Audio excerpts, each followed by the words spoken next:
Davis. Now thousands are honoring her sacrifice. Here is a live look for you as services are beginning right now in Davis.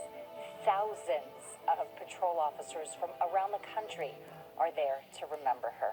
Good morning and thanks for joining us. I'm Kira Clapper in for Laura. And I'm Marcus in Washington. Law enforcement from across the country here in the Bay Area, all right there giving their condolences. Our NBC Bay Area Sky Ranger flew over Oakland, and you can see right there the motorcade of officers leaving, heading to Davis. NBC Bay Area's Bob Riddell, live for us in Davis. And Bob, just a touching moment to see so many people come together. Thousands of law enforcement members, the estimate is around 6,000 officers and deputies, not only from around Northern California, Marcus and Kira, but from around the country.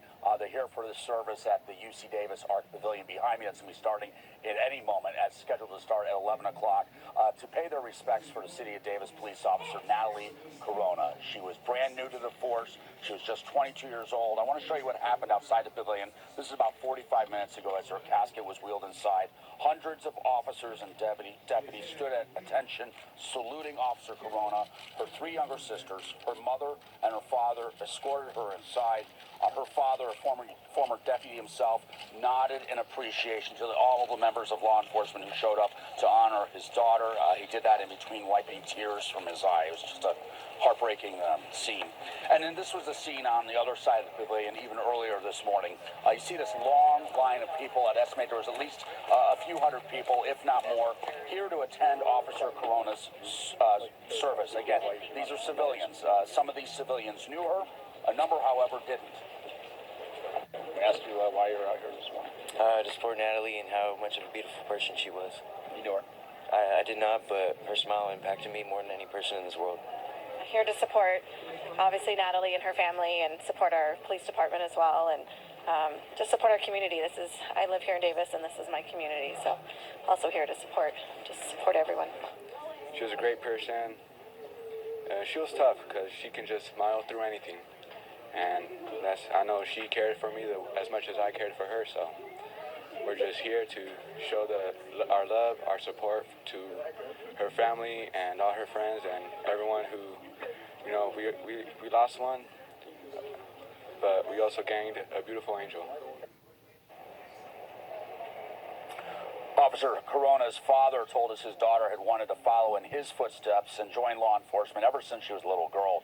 She was just weeks on the job with the City of Davis Police Department when she was shot and killed a week ago last night. Officer Corona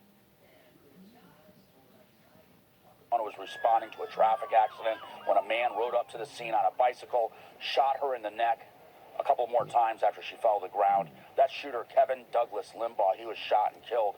He shot and killed himself at his home, not far from where he shot Officer Corona.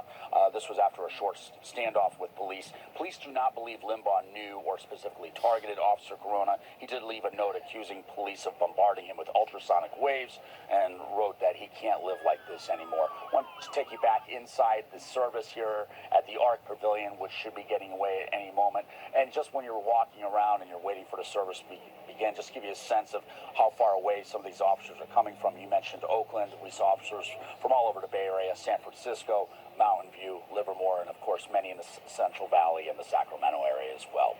Reporting live here in Davis, Bob Riddell, NBC Bay Area News. There certainly will be missed. That smile, one that a lot of us get excited about seeing. We'll miss her. Thanks so much, Bob.